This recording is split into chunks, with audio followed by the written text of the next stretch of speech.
This is With Vengeance, a Maeve Sharp mystery, Book 3, written by Rylie Dark, read by Caroline. Prologue. Matt Cho slowly opened his eyes as the desert sun just began to rise over the horizon. Matt groaned in pain as he slowly regained consciousness.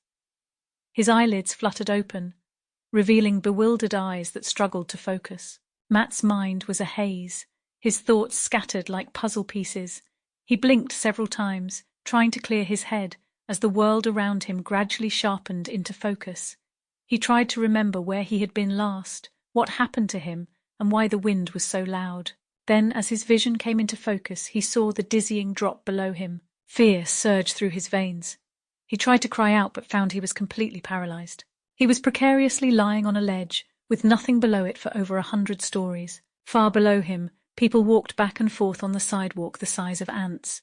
What happened? Where am I?" he whispered. He recognized the view. He was on the top of the Skyward Tower, the tallest building in Las Vegas. For a moment, he thought he was dreaming, and that at any moment he would wake up back in his bed in Hong Kong. But no matter how hard he squeezed his eyes shut and tried to wake up, he always opened his eyes to the exact same place. Matt didn't want to move. He couldn't risk falling, but he also knew that he couldn't stay put forever. If he did, he might lose balance and fall anyway. Gathering every ounce of strength, Matt attempted to push himself up, but his body felt heavy, weak, as if a massive weight pressed upon him. The throbbing pain in his head intensified with every movement, threatening to plunge him back into unconsciousness. He sat up, his hands trembling, and surveyed his surroundings. The view was both breathtaking and terrifying. The sprawling expanse of Las Vegas stretched out before him like a vivid dreamscape, pulsating with life and excess.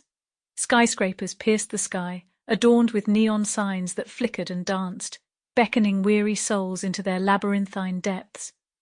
The cacophony of honking horns, distant laughter, and blaring music wafted up from the streets below, blending into a symphony of urban chaos.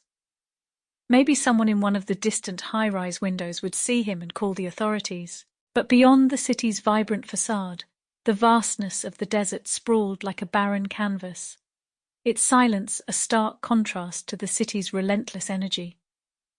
The desert seemed to stretch into eternity, an untamed wilderness waiting patiently for its next victim. As Matt's gaze panned across the skyline, his heart skipped a beat. A figure stood near the edge of the rooftop, wearing head-to-toe black, obscured by the shimmering heat waves that rose from the scorching metal exterior of the building. Relief and apprehension mingled within him. Sample complete. Ready to continue?